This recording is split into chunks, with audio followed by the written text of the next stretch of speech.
ভিতরটা যদি পবিত্র থাকে, বাহিরের ইবাদত অল্প হলেও জান্নাতে যাবেন ইনশাআল্লাহ। ভিতরের বিষয় যদি পবিত্র থাকে, বাহিরের আমল যদি কমও হয়, ইনশাআল্লাহ আপনি জান্নাতে যাবেন। বিশ্বাস করছেন না?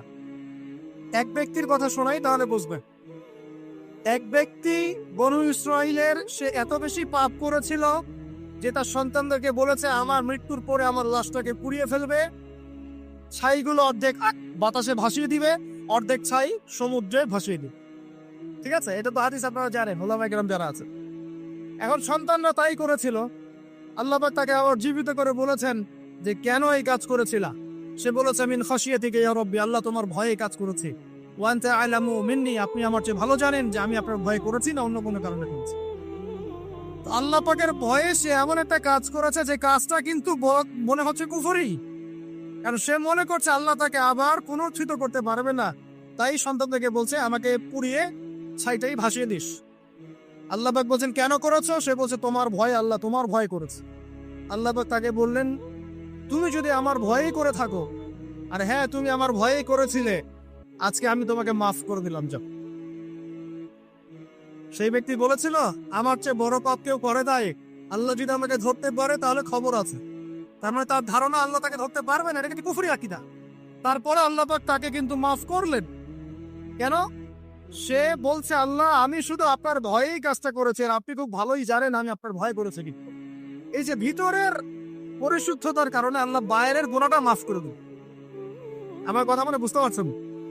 মানে ভিতর যদি পরিষ্কার হয়, পরিচ্ছন্ন হয় এবং আকীদা ঠিক থাকে, তাসকিয়া ঠিক থাকে, আমল অল্প হলেও ইনশাআল্লাহ জান্নাতে যাবো ইনশাআল্লাহ।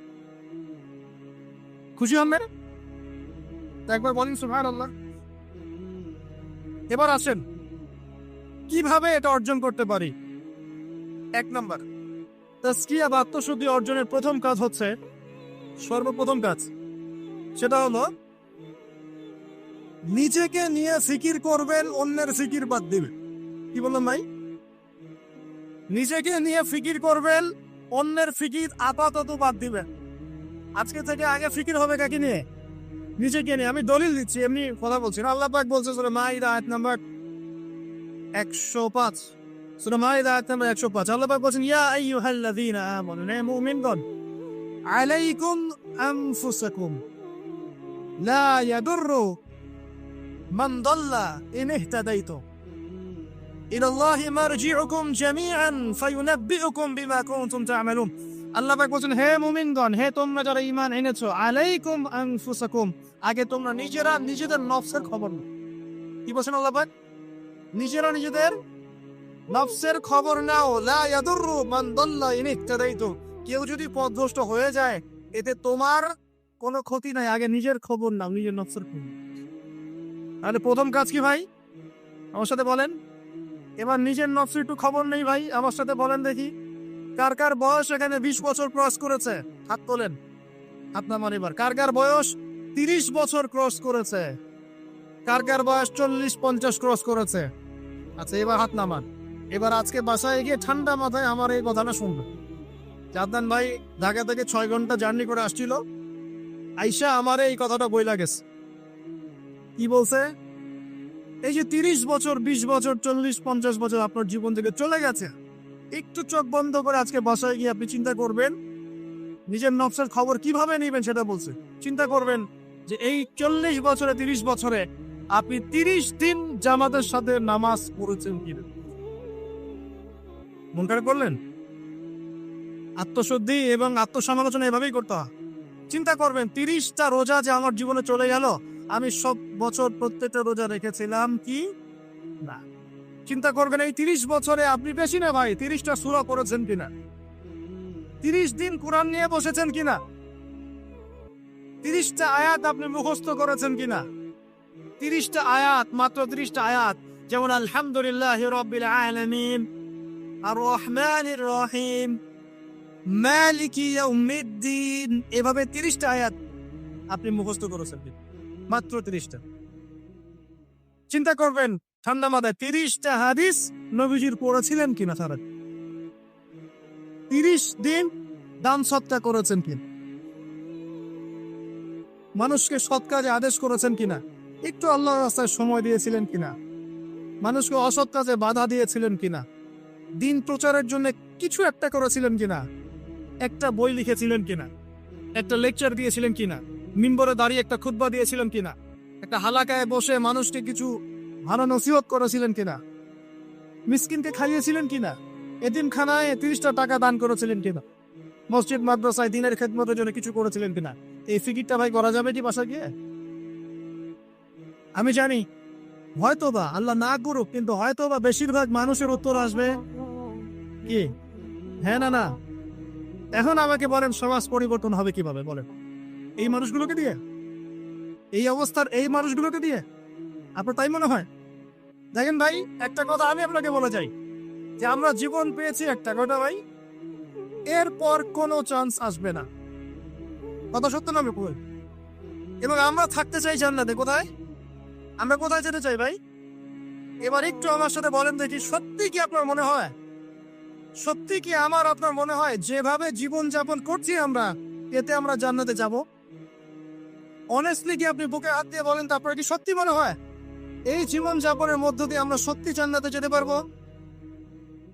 ছেলেপেলে কিশোর গ্যাংয়ে যোগ দিচ্ছে, ছেলেপেলে টিকটক প্রজন্ম হয়ে গেছে, ছেলেপেলে মেয়েদের পিছনে আড্ডাবাজি করে টাঙ্কি বেড়ে বেড়ায়, ছেলেপেলে মেয়েদের সাথে ওপেন জেনা করছে, মেয়েরাও জেনা করছে। কিছু কিছু বদ মেয়ের স্বভাব এমন, সে চাচ্ছে যেন তার সাথে জেনা করা হোক।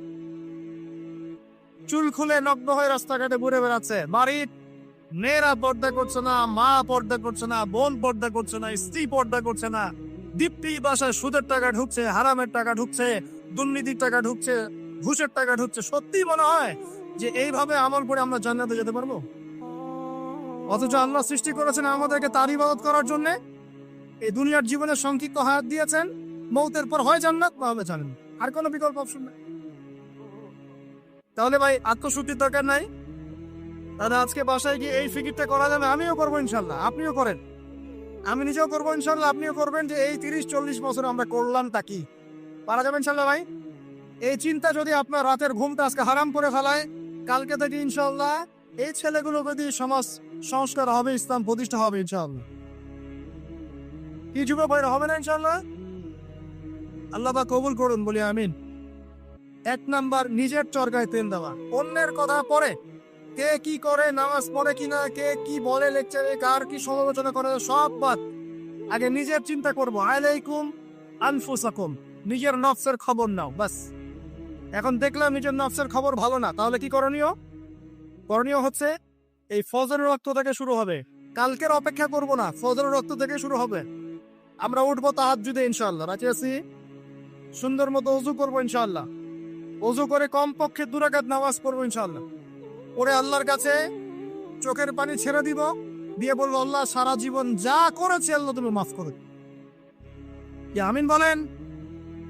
আরে আজিব এলাকায় আসলাম রে ভাই, আপনাদের কোনো জাজবা নাই নাকি, চেতনা নাই নাকি? আমিন বলেন, আল্লাহ মাফ করে দেখ। এখন তো দোয়া কবুলের সময়, এখন যে দোয়া করবেন কবুল হবে ইনশাআল্লাহ, বিশ্বাস করছেন না? আমরা দোয়া করি অবিবাহিত যুবকদের আল্লাহ বিয়ের ব্যবস্থা করে দাও, সাবাস। আমরা দোয়া করি যে বেকার যুবক যারা, তাদেরকে আল্লাহ রিজিকের ব্যবস্থা করে দাও। আল্লাহ যেসব মেয়ে দিনী বোনদের বিয়ে শাদী হচ্ছে না, তাদেরও বিয়ের ব্যবস্থা করে দাও। আল্লাহ পাক যুবক ভাইদেরকে দ্বীনের জ্ঞান অর্জনের তৌফিক দান করুন। সামনে হজের মৌসুম আসতেছে, অনেকে হজে যাবে ইনশাআল্লাহ, আমাদেরকেও যাওয়ার তৌফিক আল্লাহ দান করুন। আল্লাহ রাব্বুল আলামিন আমাদের যুবক ভাইদেরকে আগামী দিনে বাংলার জমিনে দ্বীন কায়েমের জন্য কবুল করেন, আমিন। উলামায়ে কেরামের মধ্যে আল্লাহ মহব্বত বাড়ায় দেন। দলে দলে বিভক্তিগুলো বন্ধ করেন। দলে দলে বিভক্তি শুনলে আবার গা জ্বলা শুরু করে। এই জন্য অনেকে আমাকে একটু রাগ করেন আমার সাথে, এসে আমার সাথে দলীয় পরিচয় দিবেন না, আমি অমুক দল করি, আমি তমুক দল করি। দলে দলে তো বিভক্ত করে উম্মাটাকে বিভক্ত করে রেখে দিয়েছেন, হাজার হাজার ফেরকায় বিভক্ত করে রেখে দিয়েছে। কারোর সাথে কারো ভালো সম্পর্ক নাই, কিন্তু মুখে কিন্তু বলে যে আমরা সবাই এক, কিন্তু আদতে সেটা নাই। মনের ভিতরে যে কি পরিমাণ হিংসা আর বিদ্বেষ, সেটা তো মাঠে যারা চলাফেরা করে তারাই বুঝতে। বিভক্ত গুলো খুব ভালো জিনিস। হ্যাঁ, আপনি একটা মানে ফাউন্ডেশন করছেন বা অ্যাসোসিয়েশন করছেন বা পলিটিক্যাল একটা দল করেন, ইটস ওকে, এটা মানুষ করতে পারে। তাই বলে অন্যদের সাথে কি হিংসা বিদ্বেষ পোষণ করে বিভক্তি বাড়াতে হবে? সবার সাথে একটা হৃদ্যতাপূর্ণ সম্পর্ক রাখা যায় না? হ্যাঁ, আমিও মাশাআল্লাহ দিনের কাজ করছি, ওই ভাইও করছে মাশাআল্লাহ, আলহামদুলিল্লাহ।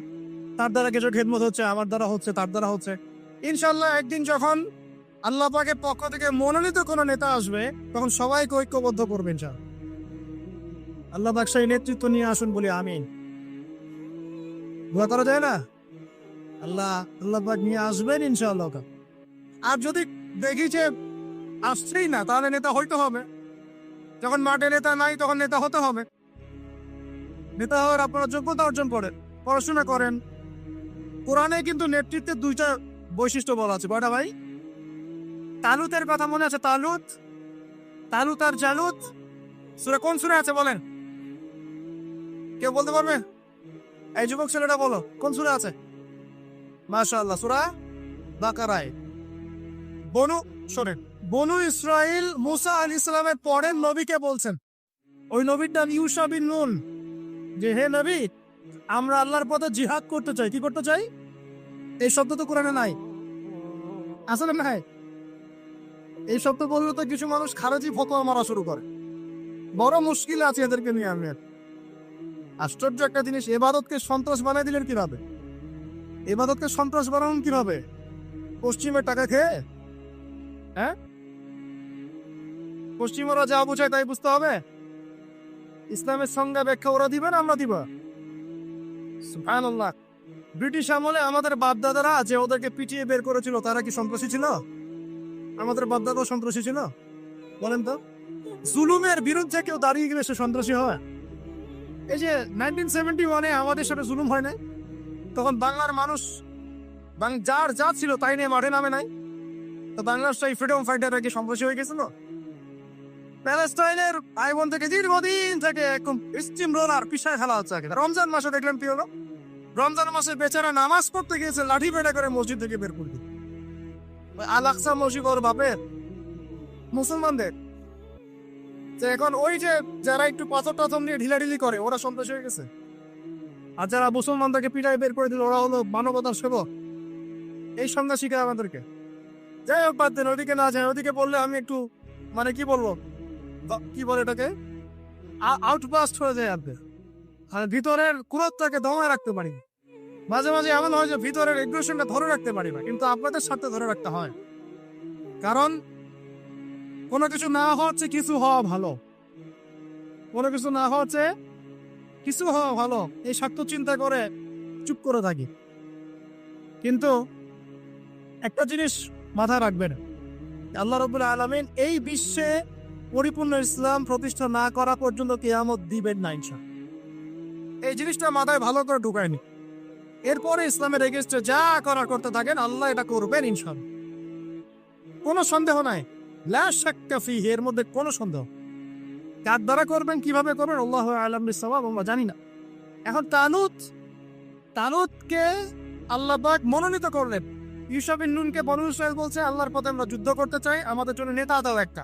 তখন ইউশা বিন নুন বলছে, আমি যদি নেতার জন্য দোয়া করি, তোমরা তো আমার পৃষ্ঠপোষণ করে পালায় যাবা, তোমাদেরকে চিনি ভালো করে, আমরা তোমাদেরকে খুব ভালো করে চিনি। তখন বনু ইসরাইল বলছে, না, আমরা এটা করবো না। কেন করবো?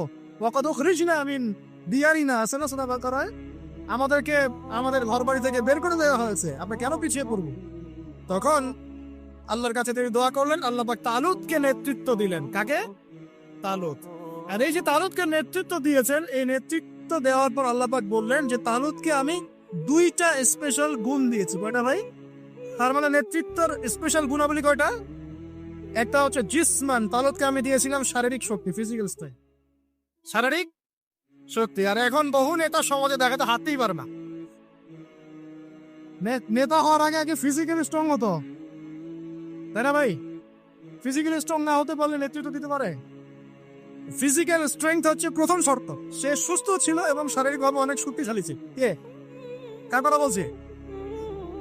যুগে যুগে সমস্ত নেতৃত্ব দেখেন। ওমর ইবনুল খাত্তাব শারীরিকভাবে দুর্বল ছিল না ফিজিক্যাল স্ট্রেংথ ছিল? কেমনটা স্ট্যামিনার কেমন ছিল? আলী রাদিয়াল্লাহু আনহু শারীরিকভাবে কি দুর্বল ছিল? উসমান, আবু বকর রাদিয়াল্লাহু আনহুমা, তারা কি দুর্বল ছিল? নবী সাল্লাল্লাহু আলাইহি ওয়াসাল্লাম নিচে দুর্বল ছিলেন? 40 জন পুরুষের শক্তি তার গায়ে ছিল। কতজন ভাই? আর আল্লাহু আকবার, 40 জন পুরুষের শক্তি তার গায়ে ছিল, তারপরও তিনি কোনোদিন কারো গায়ে থাপ্পড় দেন না, কারণ নিজের উপর আঘাত আসলে তিনি মাফ করে দিতেন। শুধু একটা যুদ্ধে তিনি তীর নিক্ষেপ করেছিলেন, ওই তীর এক কাফেরের গলার পাশ দিয়ে চলে গেছে, ওতেই তার মৃত্যু হয়ে গেছে। ওতেই নবী সাল্লাল্লাহু আলাইহি ওয়াসাল্লামের মনেও যদি কষ্ট দিত, আল্লাহ পাক তাকেও পাকড়াও করতেন আযাব দিয়ে। নবীজি না বললেও আল্লাহ পাক তাকে পাকড়াও করতেন। যাই হোক, তাহলে তালুতকে প্রথম যে গুণাবলী দেওয়া হয়েছে নেতৃত্ব, সেটা কি? জিসমান, শারীরিক শক্তি। তার মানে এখন যারা এটা হতে চান, আগে ফিজিক্যালি স্ট্রং হবেন, ভালো ভালো খাওয়া দাওয়া করবেন, হালাল টাকায়, হারাম টাকায় না, জিম টিম করবেন, হ্যাঁ, বক্সিং টক্সিং প্র্যাকটিস করবেন, রেসলিং টেসলিং খেলবেন, হ্যাঁ, কুস্তি কুস্তি করবেন, মানে ফিজিক্যালি স্ট্রং হওয়ার চেষ্টা করবেন। আর এইগুলো করে তো ভালো টিকটক চালানোর চাইতে সকালে উঠে যদি আমরা একটু গ্রাউন্ড দিয়ে দৌড়াদৌড়ি করি, মাই মাঠে ফুটবল খেলেন বা একটু ফিজিক্যাল কসরত করেন, একটু জিম করেন, কাজটা ভালো না? এটা ওই টিকটক হচ্ছে ভালো না? বসে বসে ফেসবুক উঠানো আর এই যে পর্ন দেখাচ্ছে ভালো না? এই জন্য বলি এগুলো ভালো, এগুলো করেন, তা ওইগুলো তো চাই। এটা হলো 1 নম্বর জিসমান, মানে ফিজিক্যাল স্ট্রেংথ। 2 নম্বর ইলমান, জ্ঞান। কি লাগে ভাই তাহলে? দুইটা, একটা জিসম, একটা ইলম। এখন আমাদের এই দুইটা না থাকলেও চলে, খালি জনগণ বললেই হলো যে আপনার চরিত্র ফুলের মতো পবিত্র, তাই না ভাই? এই দুইটার একটা না থাকলেও চল। আল্লাহ পাক আমাদের সবার উপরে এমন এমন সব নেতৃত্ব নিয়ে আসুন, যাদেরকে আল্লাহ পাক শারীরিক শক্তি এবং জ্ঞানের শক্তি দান করছে। বলি আমিন। দোয়া করতে সমস্যা আছে? যাকেই নিয়ে আসুক, সে যদি ফিজিক্যালি শক্তিশালী হয়, তার মধ্যে জ্ঞান থাকে, সে ইসলাম প্রতিষ্ঠা করে, আমার কোনো সমস্যা আছে? কোনো সমস্যা না। আমরা দোয়া করবো আল্লাহ পাক তাকে দীর্ঘ নেক হায়াত দারাজ করুন। আমিন। আর যদি দেখি যে কোনো নেতাই নেই, তখন নেতা হতে হবে। কি হতে হবে? আল্লাহ পাক তৌফিক এনায়েত করুন। আমাদের যুবক ভাইদেরকে আল্লাহ কবুল করুন। আমিন। তাজকিয়া অর্জন হচ্ছে সমাজ পরিবর্তনের মূল জিনিস। আর এই তাজকিয়া অর্জনের জন্য প্রথম কাজ হলো নিজের চরকায় আলাইকুম আনফুসাকুম, নিজেকে নিয়ে ভাবুন, বাস নিজেকে নিয়ে ভাবুন, নিজের কবরকে নিয়ে ভাবুন, আপনার আমলনামা নিয়ে ভাবুন, এই বিগত জিন্দগিতে কি করে সেটা ভাবেন, সামনের জীবনে কি করতে পারি এটা ভাবুন। এখন মনে করেন আপনি চিন্তা করলেন যে না, আমার জীবনে ভালো কাজ খুব কম আছে, আপনার ভাই বলে গিয়েছিল, আমি মিলিয়েছি খাতা কলম নিয়ে, দেখলাম ভালো কাজ খুব বেশি নাই। এখন কি করতে হবে আপনাকে? প্রথম কাজ আমার সাথে বলেন আস্তাগফিরুল্লাহ। বায়াত করাচ্ছি, বায়াত বলেন আস্তাগফিরুল্লাহ আল্লাযী লা ইলাহা ইল্লা হুয়াল হাইয়ুল কাইয়ুম ওয়া আতুবু ইলাইহি। আল্লাহ, আমরা বিগত জীবনে যে পাপগুলোই করেছি, আল্লাহ আমাদেরকে মাফ করুন, এবং আগামী পুরো জীবনে আমাদেরকে কোরআন সুন্নাহ মেনে চলার তৌফিক দান। পারা যাবে ইনশাআল্লাহ? এখন থেকে আর 5 ওয়াক্ত নামাজ ছাড়বো না ইনশাআল্লাহ। রাজি আছি? সম্ভব হলে জামাতে পড়বো, যদি জামাত কোনো কারণে পড়া পসিবল না হয়, অন্তত পক্ষে বাসায় পড়বো ইনশাআল্লাহ। প্রতিদিন 5 টাকা 10 টাকা হলেও দান খয়রাত করবো ইনশাআল্লাহ। প্রতিদিন একজনকে হলেও দাওয়াত দিব ইনশাআল্লাহ। প্রতিদিন একটা করে ভালো কাজের আদেশ করবো ইনশাআল্লাহ। একটা করে হলেও খারাপ কাজে নিষেধ করবো ইনশাআল্লাহ। প্রতিদিন একটা পৃষ্ঠা করে হলেও কোরআন পড়বো ইনশাআল্লাহ। 1 পৃষ্ঠা হলেও হাদিস পড়বো ইনশাআল্লাহ। 1 পৃষ্ঠা হলেও ইসলামিক কোনো বই পড়বো ইনশাআল্লাহ। আর গার্লফ্রেন্ডের নাম্বার মোবাইল থেকে ডিলিট করে দিব ইনশাআল্লাহ। ঠিক আছে ভাই? যত রকম আজে বাজে কাজ, আড্ডা মারা, এই পর্ন দেখা, হ্যাঁ, আপনার মাদক দ্রব্যের আসর, খারাপ ফ্রেন্ড সার্কেল, গুন্ডামি মাস্তানি, সব থেকে তওবা করলাম, আল্লাহ কবুল করুন। আমিন। আগে নাম্বার ডিলিট করেন, এটা প্রথম কাজ। এই ফিতনা থাকলে সমস্যা। এটা কেমন ফিতনা আপনাকে বলা, আমি বুঝাই, শুনেন। এটা এমন ফিতনা যে অবৈধ অবস্থাতেও ফিতনা সৃষ্টি করতে পারে, বৈধ অবস্থাতেও করতে পারে। অতএব খুব সাবধান। নবী সাল্লাল্লাহু আলাইহি ওয়াসাল্লামের এই হাদিসটা মাথায় রাখেন। নবীজি বলেছেন, শোনেন ভাই, আমি পুরুষদের জন্য নারীদের চাইতে ভয়ঙ্কর কোনো ফিতনা রেখে যাচ্ছি না। ব্যাস, এখন কি করবেন? কলেজের সামনে দাঁড়া থাকবেন? আমি পুরুষদের জন্য নারীদের চাইতে ভয়ঙ্কর কোনো ফিতনা রেখে গেলাম না। কে বলেছেন? কে বলেছেন? আমি কি তার চেয়ে ভালো সমাজ বুঝবো? অতএব আমার পরামর্শ ভাই, ভালো কাজে ব্যস্ত থাকেন, নিজের আমলনামা গোছান, পাপ ছেড়ে দেন, ভালো কাজে এবং দিনই কাজে মেহনতের সাথে থাকেন। সামর্থ্য হয়ে গেলে বিয়ে শাদী করে নেন। সামর্থ্য হয়ে গেলে বিয়ে শাদী করে না, একটা করবেন, একটা ভাই। অনেক আলেম এখন অনেক কথাই বলছে, ঠিক আছে, আমি পরামর্শ দিচ্ছি, একটাই কইরেন, একটাই। এখানে একটা আবেগী কথা বলি, আবেগী কথাটা শোনেন। যদি প্রথমত আপনি রিজিকের সোর্স তালাশ করবেন, এরপর আল্লাহর কাছে সেজদায় কান্নাকাটি করবেন, আল্লাহকে বলবেন, আল্লাহ আমার জন্য উপযুক্ত, যে আমার জীবনে আসলে দুনিয়া আখেরাত দুটোই সুন্দর হয়ে যাবে। আল্লাহ এমন কোন মেয়ে বা স্ত্রী আল্লাহ তুমি আমার জীবনে এনে দাও, এই দোয়া আল্লাহর কাছে কর। এরপর যখন পাত্রী যদি পছন্দ হয়ে যায়, যে না সব দিক থেকে মাশাআল্লাহ তাকে পারফেক্ট মনে হচ্ছে, আপনি যদি মন থেকে তাকে ভালোবাসা শুরু করেন, ডানেও দেখবেন না আর বামেও দেখবেন না, ব্যাস তাকে নিয়ে জীবন কাটিয়ে দেবেন। করা যাবে ইনশাল্লাহ। এখনকার সমাজে এটা একটা সমস্যা, কেউ কাউকে নিয়ে সন্তুষ্ট থাকতে পারছে না, স্বামী স্ত্রীকে নিয়ে না, স্ত্রী স্বামীকে নিয়ে। এই সমস্যাটা দূর হবে এভাবে। আর মনে রাখবেন, এটা সাহাবীদের যুগ নয়, এটা কাদের যুগ নয়। আপনিও সাহাবী নন, আপনার স্ত্রীও কিন্তু মহিলা সাহাবী নয়। আপনিও সাহাবী নন, আপনিও তাবেঈ নন, আপনিও আইম্মায়ে কেরামের যুগের মানুষ নন, আর আপনার স্ত্রীও তাদের মতো নন। অতএব আমার আপনার মধ্যে যেমন হাজারটা ত্রুটি থাকতে পারে, তার মধ্যেও থাকবে। অতএব এটাকে একটু সবরের সাথে মার্জনা করে করে চলতে হবে। আল্লাহ পাক তৌফিক দান করুন। তবে এক পর্যায়ে যদি এমন দেখা যায় যে এই ফিতনার কারণে আপনি দিন থেকে বিচ্যুত হয়ে যাচ্ছেন, তখন আপনি দিনকে বেছে নেবেন, ফিতনাকে বেছে নেবেন। কথা বুঝতে পারছেন ভাই? আল্লাহ তৌফিক দান করুন। এগুলো গোল্ডেন নসিহত, এগুলো ওঠেন বসেন করে আপনি শুনতে পারবেন না। এগুলো লাভ জাপ মার্শাল আর্ট জিকির হয়, মার্শাল আর্ট। স্টেজের মাঠে কুমফু কেরাত খেলা হয়, সুবহানাল্লাহ, কি যে হয়, কত কি যে হয়। কতগুলাকে দেখেছি আমি ওয়াজ মাহফিলের এই সিজনেই বাস ধরেও ঝোলাঝুলি শুরু করছো। জানি না এগুলা কোথায় পাইছে, আল্লাহ ভালো জানেন। আল্লাহ রাব্বুল আলামিন এটা কেন আমি বলি, সম্ভবত এখানে জিনের আসর হয়। কিসের হয়?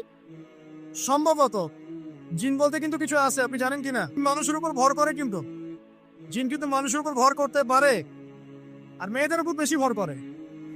যারা বেপরদায় বাইরে যায়, সব মেয়ের উপর জিন বেশি ভর করে।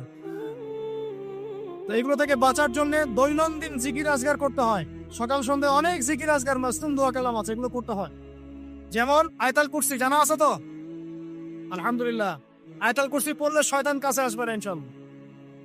সূরা ফালাক নাস ইখলাস জানা আছে তো? সকাল সন্ধ্যায় 3 বার করে ইনশাআল্লাহ। সূরা বাকারার শেষের 2 আয়াত জানা আছে? রাত্রেবেলা একবার। প্রেসক্রিপশন দিচ্ছি, এগুলা বিনা হাদিয়াতে প্রেসক্রিপশন দিচ্ছি। এগুলো কবিরাজের কাছে নিতে গেলে ও তো হাতিয়ে নিবে, আর ডাক্তারের কাছে গেলে বলবে অ্যান্টি ডিপ্রেশন একটা ওষুধ দিয়ে দিন, ঘুমের একটা ওষুধ খাও, ঠিক হয়ে যাও, রিল্যাক্স। কিন্তু সব রোগের ট্রিটমেন্ট মেডিকেল সায়েন্স করতে পারে না। রুকিয়া, বদনজর, জাদুগ্রস্ততা, সেহের, এগুলো ট্রিটমেন্ট মেডিকেল সায়েন্স করতে পারে না। এগুলো ট্রিটমেন্ট কোরআন করবে, হাদিস করবে, দোয়া কালাম করবে। ট্রিটমেন্ট কি? আগে আপনাকে পবিত্র থাকতে হবে, পাক পবিত্র থাকতে হবে, ওযু অবস্থায় থাকার চেষ্টা করতে হবে, ডেইলি ফরজ ওয়াজিব আদায় করতে হবে, পর্দা মেনে চলতে হবে, কোরআন তেলাওয়াত করবেন, স্পেশালি এই আয়াতগুলোকে বারবার তেলাওয়াত করবেন। সূরা ফালাক, সূরা নাস, সূরা ইখলাস, আয়াতুল কুরসি, সূরা বাকারা শেষের 2 আয়াত, সূরা হাশরের শেষের 3 আয়াত। আর একটা বড় অস্ত্র বলে দেই, এটা পড়লে শয়তান বাপ বাপ করে দূরে চলে যাবে ইনশাআল্লাহ। দাজ্জালও যদি আসে, সেও দূরে চলে যাবে ইনশাআল্লাহ। বলে দিব সূরা কাহফ এর প্রথম 10 আয়াত। সূরা কাহফের যত বড় জিন শয়তান হোক না কেন, ইবলিসের বাপও যদি আসে, সূরা কাহফের 10 আয়াত পড়বেন, সে দূরে চলবে। বিশ্বাস করছেন না? ইভেন এই যে করোনা ভাইরাস চলেছিল না মাঝখানে, ওই সময় কিন্তু আমরা দেশে সফর করেছি, লক্ষ পড়বো না, বেশি হয়ে যাবে, হাজার হাজার মানুষের সাথে মুসাফা করেছি। এই যে এখানে আসলাম, অনেকে মুসাফা করলে যাওয়ার সময় করবেন কিনা? এই যে বললো যে হাত মিলানো যাবে না, বললো না কদিন আগে, সবার মুখে পট্টি থাকবে, হাত মেলানো যাবে না, তাই না? করোনার সময় আমরা এভাবে ঘুরেছি। একদিনও জ্বর হয়নি আলহামদুলিল্লাহ। কিছু করেছি আর করি নাই, প্রতিদিন সূরা কাহাফের 10 আয়াত পড়েছি। নিজেই কথা বললাম, এরকম কাজ হয় তো?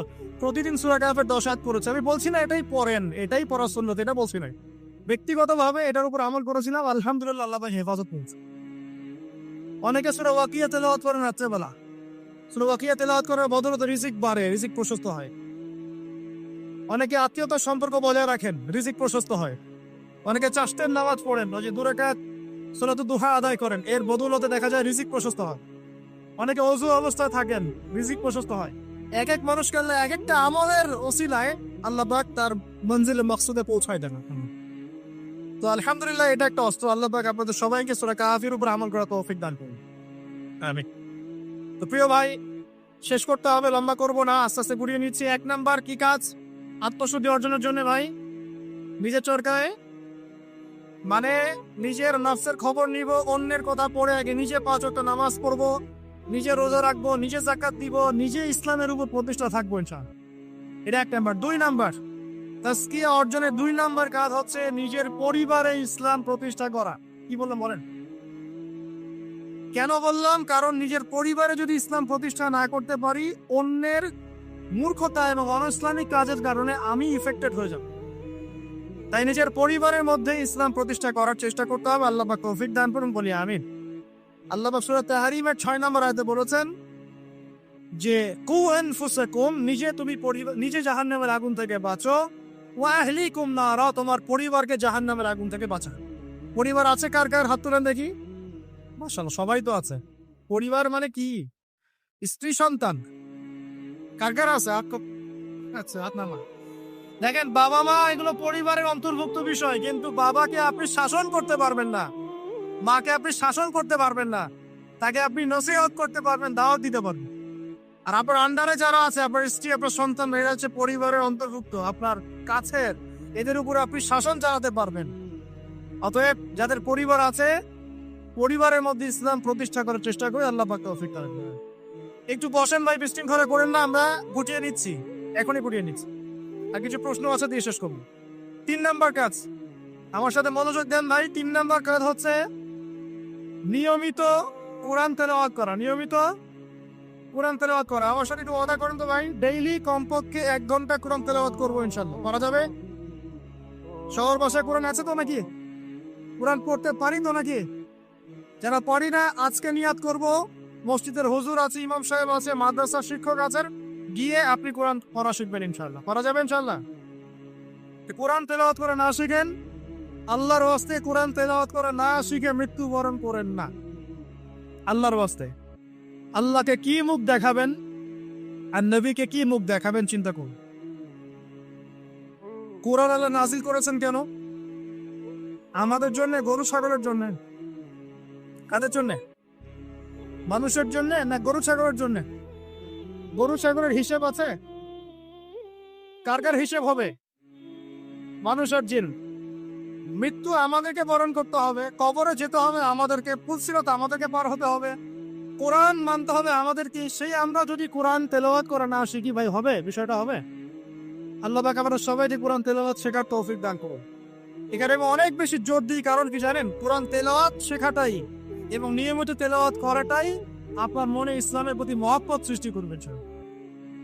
এরপরে আপনি ইসলামের জন্য জীবনও দিতে পারবেন ইনশাআল্লাহ।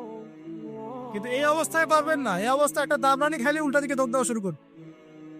এখন পারবেন না। এখন বলতে পারবেন, হ্যাঁ দাঁড়ায় তাকবীর, আল্লাহু আকবার, চলো রে, বাস। যখন মাঠে নামবেন, ওই দিক থেকে যখন কাউন্টার অ্যাটাক আসবে, দেখবেন নাই আপনি শেষ। অতএব কোরআনের চর্চা, তেলাওয়াত বেশি বেশি বাড়াতে হবে। আল্লাহ তৌফিক দান করুন। 3 নাম্বার। 4 নাম্বার ভাই, দৈনন্দিন জিকির আজগার গুলো ছাড়বো না ইনশাআল্লাহ। দৈনন্দিন জিকির আজগার ছাড়বো না। কেমন? দৈনন্দিন 100 বার বলবো সুবহানাল্লাহ, বলা যাবে? 100 বার সুবহানাল্লাহ বললে 1000 নেকি হবে ইনশাআল্লাহ। দৈনন্দিন 100 বার বলবো আস্তাগফিরুল্লাহ ওয়া আতুবু ইলাইহি, পারবো তো ইনশাআল্লাহ? দৈনন্দিন কমপক্ষে সকালে 10 বার, সন্ধ্যায় 10 বার দরুদ ইব্রাহিম পড়বো ইনশাআল্লাহ, পারবো? দৈনন্দিন পড়বো সুবহানাল্লাহি ওয়া বিহামদিহি সুবহানাল্লাহিল আযীম, পারা যাবে? দৈনন্দিন পড়বো লা হাওলা ওয়ালা কুওয়াতা ইল্লা বিল্লাহ, পারবো? ডেইলি পড়বো লা ইলাহা ইল্লাল্লাহ ওয়াহদাহু লা শারীকা লাহ, লাহুল মুলকু ওয়া লাহুল হামদ ওয়া হুয়া আলা কুল্লি শাইইন কাদির। পড়া যাবে? দৈনন্দিন পড়ব ইনশাআল্লাহ। সুবহানাল্লাহি ওয়া বিহামদিহি আদাদা খালকিহি ওয়া রিদা নাফসিহি ওয়া জিনাতা আরশিহি ওয়া মিদাদা কালিমাতি। পড়া যাবে ইনশাআল্লাহ? এই সুবহানাল্লাহ, আলহামদুলিল্লাহ, লা ইলাহা ইল্লাল্লাহ, আল্লাহু আকবার, এই যে দরুদ, এই যে জিকির আজকার গুলো আছে, এইগুলো প্রতিদিন করলে আল্লাহর সাথে সম্পর্ক গাঢ় হবে। জিকির করলে কি লাভ হয় আপনাকে একটু বলে দেই। জিকির করলে আল্লাহর সাথে কলবের সম্পর্ক তৈরি হয়। কি হয় ভাই? অন্তরের সাথে আল্লাহ পাকের সাথে একটা কানেকশন তৈরি হয়। জিকির যে ব্যক্তি ছেড়ে দেয় তার অন্তরটা মরে যায়। আর মরা কলবের মধ্যে আল্লাহর নূর আসে না, জিন্দা কলবের মধ্যে আল্লাহর নূর আসে। তাহলে কলব জিন্দা হবে কিভাবে? বেশি বেশি জিকির করার মতো। আল্লাহ পাক তৌফিক দান। আবু হুরায়রা রাদিয়াল্লাহু আনহু বলতেন যে হাদিস আমি মুখস্থ করার জন্য অনেক বেশি সুবহানাল্লাহ পড়ি। সুবহানাল্লাহ কতবার পড়েন জিজ্ঞেস করা হচ্ছে, তিনি বলছেন কত হবে? 10,000 বার। কথা বুঝতে পারছেন? মানে এটা তার নিজস্ব মনে করেন আপনি প্রতিদিন ইস্তেগফার করতেই থাকেন 10 মিনিট, 15 মিনিট, 20 মিনিট, কতবার করেন আপনি জানেন? করা যায় না? আপনি একটা সময় বসে দরুদ শরীফ পড়তে থাকেন, আল্লাহুম্মা সাল্লি আলা মুহাম্মদ, আল্লাহুম্মা সাল্লি আলা মুহাম্মদ, করা যায় না? সবার ব্যক্তিগত কিছু আমল থাকে, যে যত বেশি জিকির আজগার করবেন তার কলব তত জিন্দা হবে ইনশাআল্লাহ। আল্লাহ পাক আমাদের সবাইকে বেশি বেশি আল্লাহর জিকির করা তৌফিক দান করুন, বলি আমিন। এটা কত বললাম? 4। 5 নাম্বার, এটা সবচেয়ে বেশি ইম্পর্টেন্ট।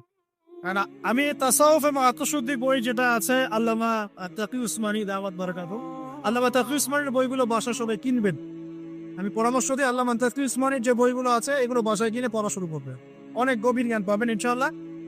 তো তার তাসাউফ আত্মশুদ্ধি বইয়ের মধ্যে তিনি এনেছেন যে অনেক বড় বড় বুজুর্গানা দিন তারা তাজকিয়ার জন্য এই আমলটাকে বেশি গুরুত্ব দিতেন। সেটা হলো আল্লাহর কাছে বেশি বেশি দোয়া করা। কি করা ভাই? বেশি বেশি দোয়া করা, মানে চলতে ফিরতে দোয়া করতে থাকতেন। যেমন ধরেন যে এমনও বুজুর্গ ছিলেন, আলেম দিন ছিলেন, যারা রাস্তায় হাঁটছেন, বাজারে যাচ্ছেন, বাজারে যাওয়ার সময় আল্লাহকে বলছেন, আল্লাহ বাজারে যাচ্ছে, বাজারে আমার কেনাকাটা যেন সহজ হয়। আমরা কি বাজারে যাওয়ার সময় এরকম কথা বলি?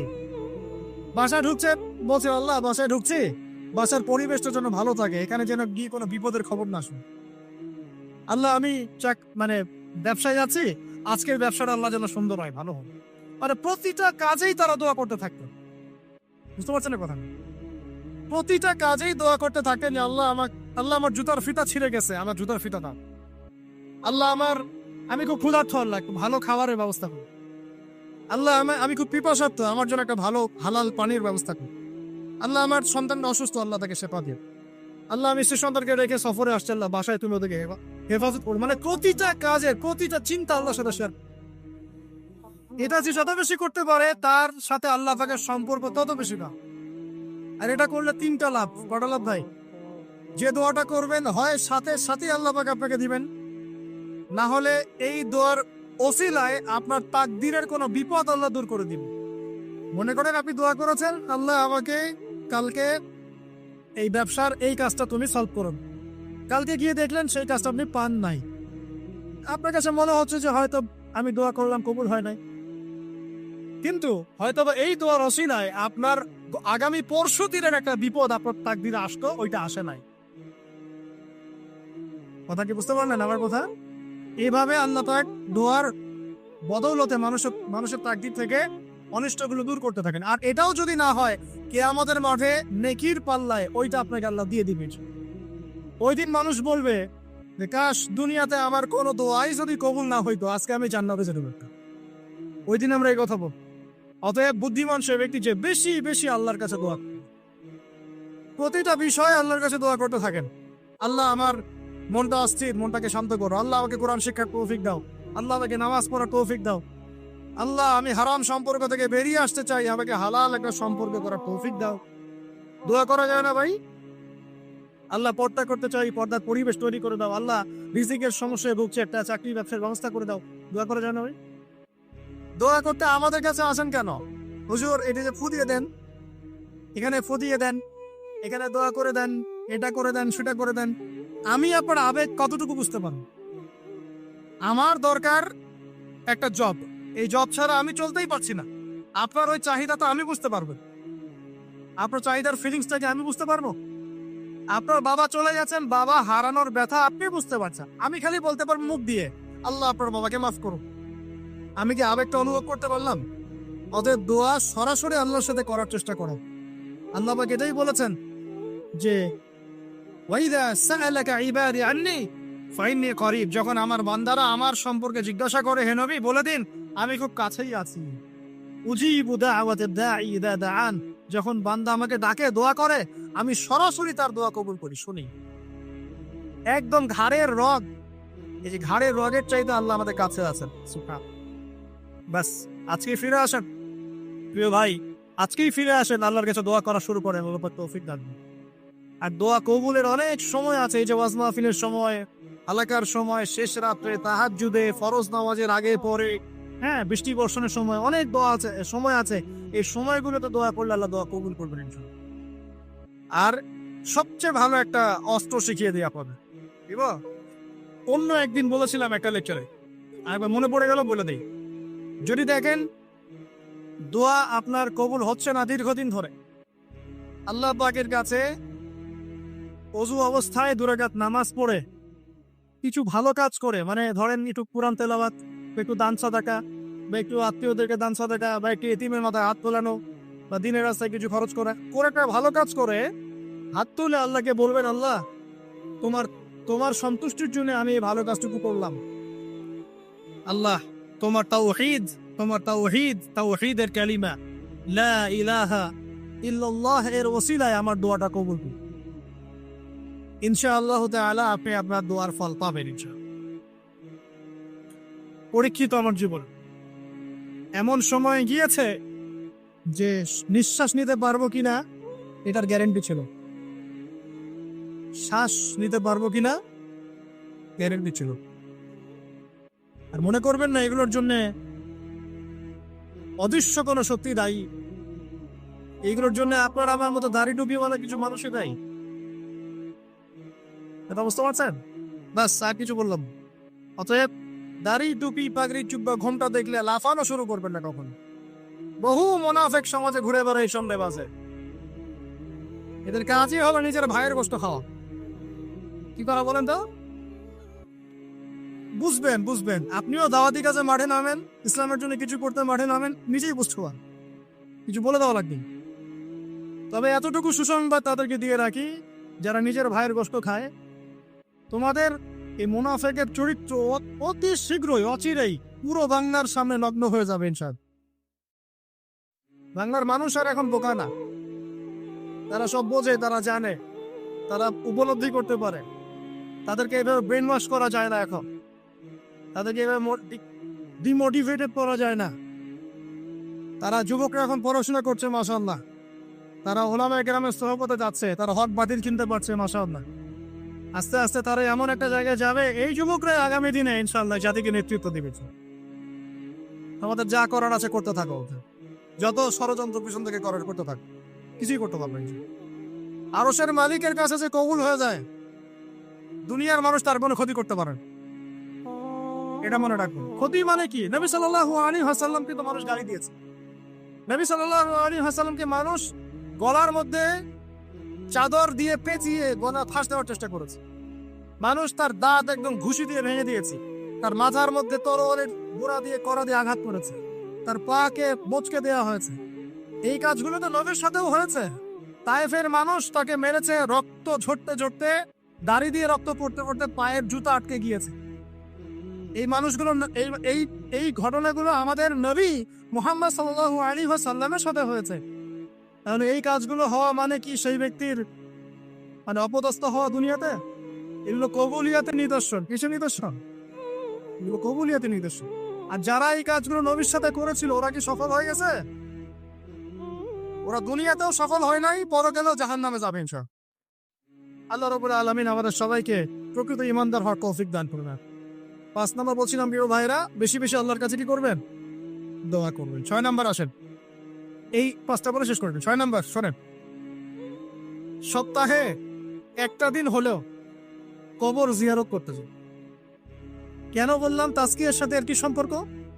তাজকিয়ার সাথে সম্পর্ক আছে, একটু বোঝার চেষ্টা করেন। জান্নাতুল বাকি দেখেছেন? নববীর পাশে বাকিউল গারকাত যেটা আমরা বলি, কবরস্থান মদিনার পাশে। নবীর যুগে কবরস্থান ছিল মসজিদের পাশে। কেন ছিল মসজিদের পাশে? কারণ 5 ওয়াক্ত নামাজে মানুষ যাবে আসবে, কবর দেখবে, পরকাল স্মরণ হবে। এখন কবরস্থান আমাদের সমাজের ওই দূরে বাইরে, বছরে একদিন আপনি যান। আর এই জীবনটা বস্তুবাদী, সকাল থেকে ওঠা ঘুমানো পর্যন্ত খাওয়া দাওয়া ফুর্তি করা, খালি বস্তুবাদী বিষয়গুলো, এগুলো আমাদেরকে মৌত থেকে ভুলিয়ে রাখে, পরকাল থেকে ভুলিয়ে রাখে। তাই মাঝে মাঝে কবর জিয়ারত করলে আপনার কবর, বন্ধ করো প্লিজ, মাঝে মাঝে কবর জিয়ারত করলে আপনার পরকালের কথা কি হবে? স্মরণ হবে। তখন আপনারও ফিকির হবে যে আমাকেও একদিন এখানে আসতে হবে এবং ইনশাআল্লাহ এই জন্য প্রস্তুতি গ্রহণ করা আমার উচিত। এই ফিকিরটা মনে হবে না? এখন কি মনে হয় এগুলো? এখন মনে হচ্ছে না। আল্লাহ পাক আমাদের সবাইকে মাঝে মাঝে হলেও অ্যাটলিস্ট কবর জিয়ারত করে পরকালকে স্মরণ করার তৌফিক দান করে। 7 নাম্বারটাও অনেক বেশি ইম্পর্টেন্ট, এটা শোনেন। 7 নাম্বারটা হচ্ছে বেশি ইম্পর্টেন্ট, এটা সেটা হলো আল্লাহওয়ালা কিছু মানুষ আছে দুনিয়াতে, আছে না? যে মানুষগুলো আত্মশুদ্ধি, যাদের মধ্যে আত্মশুদ্ধি আছে, যারা আল্লাহওয়ালা পরেজগার, যাদের মধ্যে হিংসা বিদ্বেষ এই বিষয়গুলো খুব কম, এবং যারা কোরআন সুন্নাহ নিয়ে গবেষণা করেন, মানুষকে ভালো কিছু দেওয়ার চেষ্টা করেন, এই মানুষগুলোর সাথে সম্পর্ক রেখে তাদের সাথে সহবতে চলবেন। তাদেরকে দেখে আপনি শিখতে পারবেন। সবকিছু বইপত্র পড়ে হয় না, কিন্তু ওলামায়ে কেরামের কাছাকাছি গিয়ে সহবতে গিয়ে দিন শিখতে হবে। আল্লাহ পাক তৌফিক দান করুন। সাহাবীরা কিন্তু বইপত্র পড়ে কোরআন হাদিস শেখেন নাই, জানেন?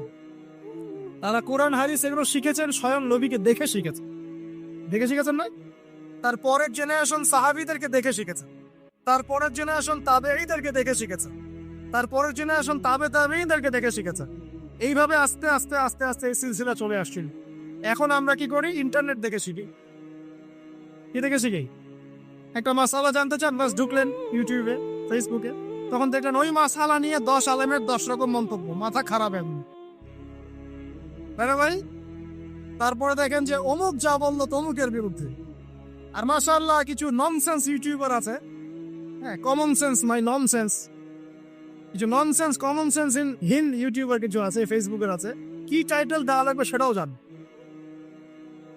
অমুক তমুককে ধুয়ে দিল, মানে ওয়াশিং মেশিন, ডিটারজেন্ট পাউডার, অমুক তমুককে ধুয়ে দিল, হ্যাঁ, তমুককে আবার যে ওয়াশ করলেন তমুক, হ্যাঁ, অমুককে এই করলেন, বাপরে, মানে কি একটা অবস্থা। এই জন্য যে ইউটিউবিং এর কথা বলছো না, ওই যে ইউটিউবার আমাদের অফিসিয়াল যারা আছে, ওদের সহ আমরা অচির একটা অ্যানাউন্সমেন্ট দিব। ইউটিউবিং করতে চাও, ভিডিও রেকর্ড করতে চাও, ইনশাল্লাহ এমন একটা সিস্টেম তোমাদের সামনে আমি লঞ্চ করতে যাচ্ছি। এই সিস্টেম পার করে তোমাদেরকে আসতে হবে রেকর্ড করার জন্য। এই সিস্টেমের মধ্যে প্রথম কি থাকবে জানেন? 40 দিন নামাজ পড়ছে কিনা আমাকে দেখাতে হবে। বেনামাজি তোমার সাথে ইউটিউবে কি সম্পর্ক? তোমার সাথে দিন প্রতিষ্ঠার কি সম্পর্ক? দিন কায়েমের কি সম্পর্ক? তোমার তারা দিনের কোনো কাজ নাই। 40 দিন নামাজের রিপোর্ট পেশ করবা যে নামাজ পড়ছি ভাই 40 দিন। আগে হবে রিটেন পরীক্ষা, লিখিত পরীক্ষার মধ্যে আমি 6টা সাবজেক্ট ফিক্স করছি। 1 নম্বর কোরআন, 2 নম্বর হাদিস, সহজ, বেশি কঠিন না, প্রাইমারি জিনিস। 3 নম্বর সিরাত, নবীর জীবনী। 4 নম্বর ইসলামের ইতিহাস, 5 নম্বর ফিকহ, আর 6 নম্বর হচ্ছে আকীদা। এই 6টা বিষয়ের কিছু কিতাব আছে, বেসিক কিতাবগুলো দিয়ে দেওয়া হবে, বাসায় পড়াশোনা করবে, করে 1 মাস 2 মাস পরে পরীক্ষা দিবে। আগে দেখবো জ্ঞানের কি অবস্থা। ওই যে নেতৃত্ব দেওয়ার কয়টা গুলো বলেন, একটা লাগবে ইলম, একটা জিসম। দিনের যে কাজ করবে, দিন বুঝে কিনা এটা তো আমাকে দেখতে হবে, তো দিনের জ্ঞান আছে কিনা এটা তো আমাকে বুঝতে হবে, দিন আমল করে কিনা আমাকে তো জানতে হবে। নামাজও পড়ে না, দিনের জ্ঞানও নাই, ওকে তো রেকর্ড করতে দিলে মাথা খারাপ হবে। ও কোন কন্টেন্ট কোথায় লাগাবে, কোন টাইটেল কোথায় দিবে, মাথা। আর এটা তো মিডিয়ার যুগ, মানুষ তিলকে তাল বানা রেখে দিন। হ্যাঁ, যদি বলি এখন যে মাশাআল্লাহ আমরা একটা জান্নাতি পরিবেশে বসে আছি, দেখবেন কিছু বলদ বলে ফেলবে কালকে সাতক্ষীরা আর মাটিকে জান্নাতের সাথে তুলনা করলে আবুদ হবে। কথা বুঝতে পারেন না? এই হলো অবস্থা। ইন্টেলেকচুয়াল অবস্থা আমাকে জানতে হবে। তো আগে রিটেন পরীক্ষা দিবে, তারপর ভাইবার পরে আমরা কিছু ক্রাইটেরিয়া দিব। এই রুলস এবং রেগুলেশনস মেনটেন করে করতে বললে করবে, আদারওয়াইজ না। শোনেন, দুষ্ট গরুর চেয়ে শূন্য দল অনেক ভালো।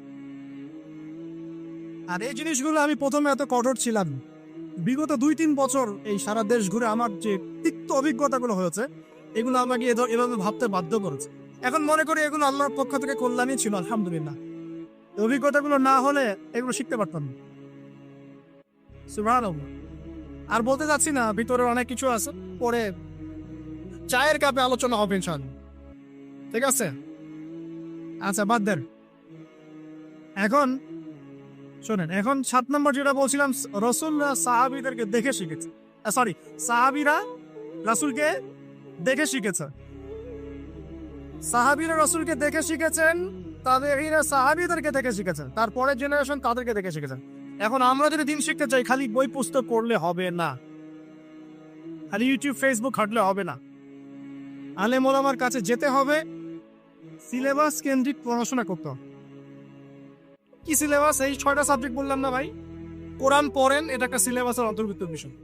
হাদিস পড়েন, সিলেবাসের অন্তর্ভুক্ত বিষয়। আপনাকে আকীদা বই পড়তে হবে, সিরাতের বই পড়তে হবে, ফিকহের বই, আর ধরেন ইসলামের ইতিহাস। এই জিনিসগুলো একটু পড়াশোনা করেন। পড়াশোনা করে ক্লাসিক্যাল ওলামায়ে কেরাম যারা, কোন ওলামায়ে কেরাম ক্লাসিক্যাল যারা, মানে হকপন্থী ওলামায়ে কেরাম যারা সকালে একটা ফতোয়া দিয়ে রাতে আরেকটা দেয় না, এই টাইপের না আর কি। বাতাস এদিকে ব্যাস ওইদিকে, বাতাস ওইদিকে ওইদিকে, এই টাইপের না। 5 বছর আগে এক কথা বলতো, 5 বছর পরে দেখা যায় না বাবা এখন এই কথা ভুলেও বলা যাবে না, এক কথা। হ্যাঁ, তো এই টাইপের কথা বলছে না, যারা সর্বদাই হকের উপর থাকার চেষ্টা করেন, মানুষ হিকমা অবলম্বন করতে পারে, হকের উপর থাকার চেষ্টা করেন, এই হকপন্থী ওলামায়ে কেরামের সোহবতে গিয়ে দিন শেখার চেষ্টা। এবং এই ওলামায়ে কেরাম প্রত্যেক ঘরানাতেই আছে, প্রত্যেক ঘরানাতেই হকপন্থী ওলামায়ে কেরাম আছেন। আপনারা আলেমদের মধ্যে বিভক্তি সৃষ্টি করবেন না, বরং সবাইকে ভালোবাসার চেষ্টা করুন। এখন তো শুরু হয়েছে আলেম পূজা, শাইখ পূজা। যে যে আলেমকে পছন্দ করে, যে যে শাইখকে পছন্দ করে, ব্যাস চোখ বন্ধ করে ওইখানে আর টেনে যাবো। এখন সে সঠিক বললেও সঠিক, বেঠিক বললেও সঠিক। এই একটা সমস্যা শুরু হয়েছে। সংকীর্ণ হলেন কেন? এত সংকীর্ণ হলেন কেন? ইসলাম তো সংকীর্ণ না, এটা তো বৈচিত্র্যময়। এখানে আপনি পরিপূর্ণ জ্ঞান পেতে হলে তাকে খোলা মন লালন করতে হবে, যে যেখানেই হক পাবো সেটাই নিব ইনশাআল্লাহ, হক যেখানে পাবো সেখানে নিব ইনশাআল্লাহ। আমি হককে সীমাবদ্ধ করে ফেললাম কেন? যে আমার শায়েখ যা বলেন এই চাইবে, এর বাইরে কিছুই না। এটা করতে গেলে কি হবে জানেন? পয়সার এক পিঠ দেখবেন, আর এক পিঠ তো দেখবেনই না, তখন আপনি মাহরুম হয়ে যাবেন। তবে হ্যাঁ, এটাও বলে রাখি, যারা একেবারেই সাধারণ মানুষ, একদম সাধারণ কোনো মানুষ, যার ইলম কালাম নাই, কোরআন হাদিস পড়তে জানেন, এমন মানুষ আছে না, একদম রুট লেভেলে, তাদের জন্য অবশ্যই উচিত যে কোনো অন্তত একজন আলেমকে ফলো করেন, অন্তত একজন আলেমকে ফলো করেন। কারণ আপনি তো কিছু বুঝেন না, কোরআন সুন্নাহ বোঝেনই না, কিছু পড়তেও পারেন না, বুঝতেও পারেন না, কিছুই পারেন না। অতএব একজন আলেমকে আপনি ফলো করে চলেন, ইনশাআল্লাহ আল্লাহ মাফ করবেন ইনশাআল্লাহ। হ্যাঁ, যদি কখনো জানতে পারেন যে আপনার সেই ফলো করা আলেমের অমুক মাসালাটা কোরআন সুন্নাহর বিরুদ্ধে চলে গেছে, বা এর চেয়েও ভালো কোনো বিশুদ্ধ মাসালা আছে, তাহলে সেটা আপনি আমল করবেন, সমস্যা কি? তাই বলে বিভক্তি বাড়াবেন না। 7 নাম্বার বলেছিলাম ওলামায়ে কেরামের সোহবতে থাকার চেষ্টা করেন। 8 নাম্বার হচ্ছে ভাই, মনের মধ্যে হিংসা, বিদ্বেষ, রিয়া, অহংকার, এই খারাপ রিপুগুলোকে দূর করতে হবে। পারা যাবে কিনা ইনশাআল্লাহ? এটা হলো 8 নাম্বার। মনের মধ্যে হিংসা, বিদ্বেষ, অহংকার, রিয়ার খারাপ রিপুগুলোকে দূর করতে হবে। কিন্তু এটা খুব ডিফিকাল্ট। কিভাবে করবেন? মনের মধ্যে চলে আসতে পারে, যদি চলে আসে পড়বেন আউযু বিল্লাহি মিনাশ শাইতানির রাজিম, পড়বেন আউযু বিল্লাহিস সামিউল আলিম মিনাশ শাইতানির রাজিম, পড়বেন আউযু বিকালিমাতিল্লাহিত তাম্মাতি মিন শাররি মা খালাক, পড়বেন বিসমিল্লাহিল্লাযী লা ইয়াদুররু মা ইসমিহি শাইউন ফিল আরদ ওয়ালা ফিস সামা ওয়া হুয়াস সামিউল আলিম, পড়বেন আমানতু বিল্লাহি ওয়া রাসূলিহি। এই যে দোয়া কালামগুলো পড়বেন, ইনশাআল্লাহ মনের মধ্যে এই সমস্যাগুলো চলে যাবে, ওয়াসওয়াসা রাখাবো চলে যাবে ইনশাআল্লাহ। মনটাকে পবিত্র করার চেষ্টা করি, আল্লাহ পাক তৌফিক এনায়েত করবেন। আর মন পবিত্র করার আমি দুই একটা আমল বলে দেই, নাহলে কঠিন হয়ে যাবে। খুব সহজ আমল, এতিম খুঁজে খুঁজে বের করে এতিমদের জন্য কিছু করার চেষ্টা। এতিম আছে না, মেয়ে ছেলে, এদের মাথায় হাত বুলান, আপনার মন পবিত্র হবে ইনশাআল্লাহ। ঠিক আছে, দান সদাকা বাড়ান, আপনার মন পবিত্র হবে ইনশাআল্লাহ। আল্লাহর জন্য ছেড়ে দেওয়ার মানসিকতা, ছেড়ে দেন, আল্লাহর জন্য ছেড়ে দিলাম, আল্লাহর জন্য ত্যাগ করুন না, মন পবিত্র হবে ইনশাআল্লাহ। আল্লাহর জন্য কিছু করা সহজ, আল্লাহর জন্য ছাড়া সহজ না। আল্লাহর জন্য কিছু করা সহজ, আল্লাহর জন্য আপনি নামাজ পড়তে পারবেন ঠিকই, কিন্তু সিগারেট ছাড়তে পারছেন না,